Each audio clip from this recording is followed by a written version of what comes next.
Right guys, welcome now to Tech Tuesday, your weekly look at all things involved in tech within golf. And it's this time of year where we start to approach silly season because club manufacturers start to tease golfers with what they are going to be bringing out in the new year.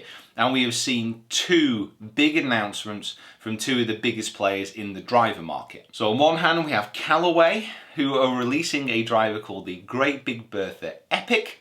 And then we've got TaylorMade, who are releasing an updated version of the M1 and probably, you would suspect, the M2 driver.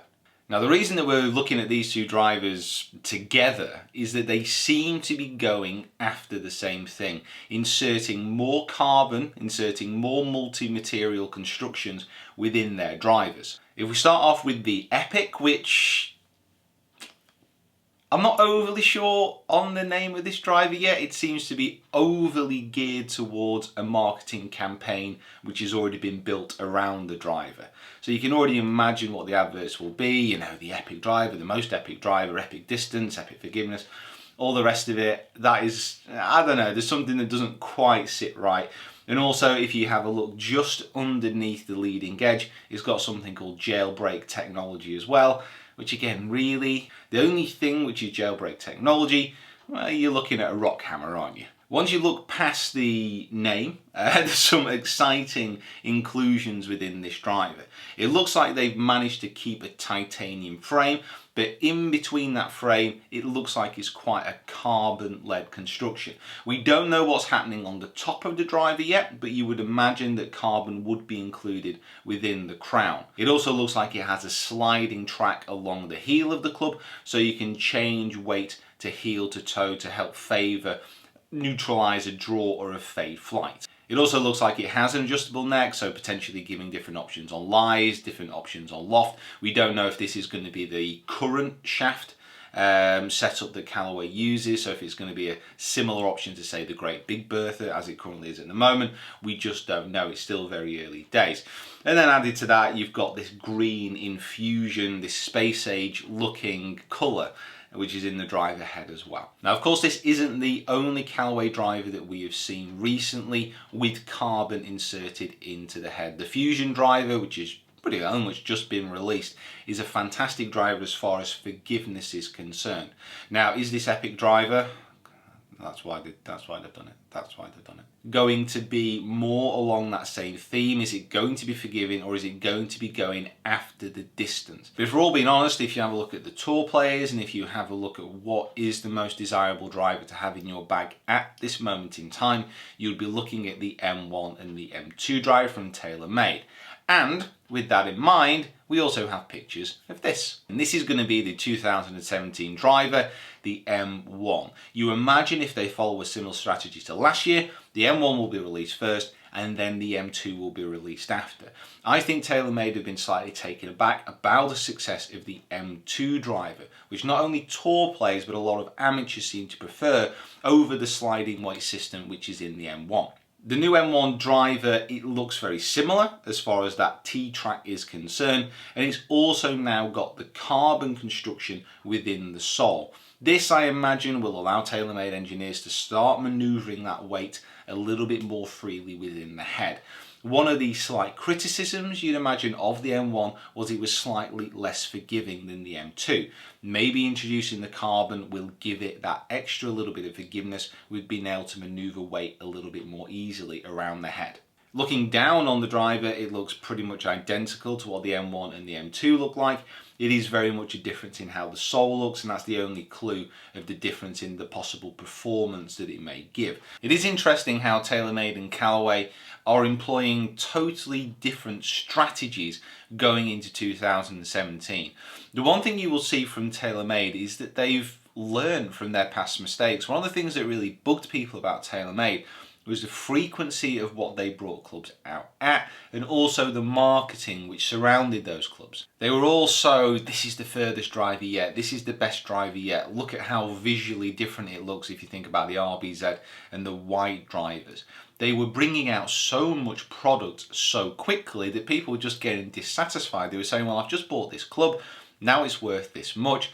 What am I spending my money on if this new club, which you're bringing out a few months later, performs so much better than the old club? Because that's what the marketing was saying. Now what TaylorMade have done is they've recognised that fact, and they've said, well, our M1 and our M2 drivers were so popular, we're going to bring out a new driver, but we're going to give it the same name. We're going to carry on with the same themes that the M1 and, again, like I said, potentially the M2 had. And I think that'll work really well for them, because people are going to say, well, I've got my M1, I've got my M2, I'm happy with them, but you know what? Yeah, I quite like this new one, I'm just going to upgrade. And that's the key. They are going to upgrade their current driver to the newer version of the same driver. And in a reversal, a weird reversal, Callaway are doing what TaylorMade used to do. So they're bringing out new drivers so often that I think people are just going to go, you know what? No, I've had enough. But the one thing that Callaway have done, which is quite interesting, is when they bring out a new driver, they don't shout about it in the same way that TaylorMade used to shout about it. It's a little bit more subtle. But then their new driver for 2017 is called the Great Big Bertha Epic, the most unsubtle driver title there has possibly ever been. So, comment in the box below, let me know what you think. Are you excited about these products? Are you excited about these clubs? And which one are you more excited about? Because it's really going to be a battle between these two drivers when we launch into the new year. So after looking at the drivers, we will go down to the other end of the golf course and have a look at wedges. There's been two big announcements from TaylorMade and from Ping. Now first up, TaylorMade, they're bringing out a milled grind wedge, which looks actually quite nice. TaylorMade aren't really renowned for their short game clubs. You don't see that many people with TaylorMade wedges, with putters. Their share in that marketplace is relatively small. These new wedges do look quite nice. If you have a closer look at the wedge pictures, it does seem like the milled grind refers to what is happening within the sole. You can see the mill marks within the sole as well. So that might give players different options, a few more different variabilities in what they can do with the club face around the green. Wedges, it's so hard to see and comment on what they will be like unless you get them in your hands. So the other new wedge which has been spotted in players' bag is the Ping Glide 2.0 wedge. Now the Ping Glide wedge was very popular within the higher handicap range because they are generally quite easy to hit. Had quite a long neck which didn't visually appeal to me too much, but generally speaking it was a decent wedge, if not a little bit firm also for my tastes. Similar to TaylorMade, Ping wedges aren't exactly, you know, an objective desire, but certainly it's something which is worth having a go with just because of ease of use. And comment below which one are you more excited about and which wedge do you prefer. I really like my Callaway, my ND3s. I think they're brilliant and I really enjoyed the RTX, the Clevelands beforehand. So what do you prefer? And one thing which I think is going to interest a lot of people is Titleist have brought out prototypes of their new Pro V1. Now I got these through the other day. I have not had a chance to test them yet. I will hopefully be getting out onto the course within the next few days to give these a whiz. Visually, obviously with a golf ball, you really can't tell much at all. It feels very much like a Pro V. Slightly different within the alignment aid that you get on it, but you know, we're not talking masses of difference here. It's a Titleist Pro V1. Interestingly enough, when we were over in Turkey, the Turkish Airlines Open, we realised and we heard about how many people were still using the 2013 Pro V1 over the new editions.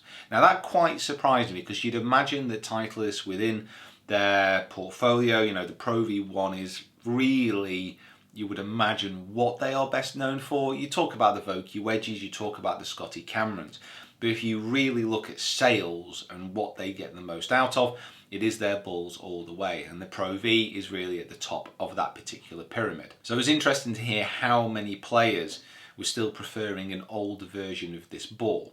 Now, if you have a look at websites like Golf WRX, My Golf Spy, and what people have been saying about these tests to begin with.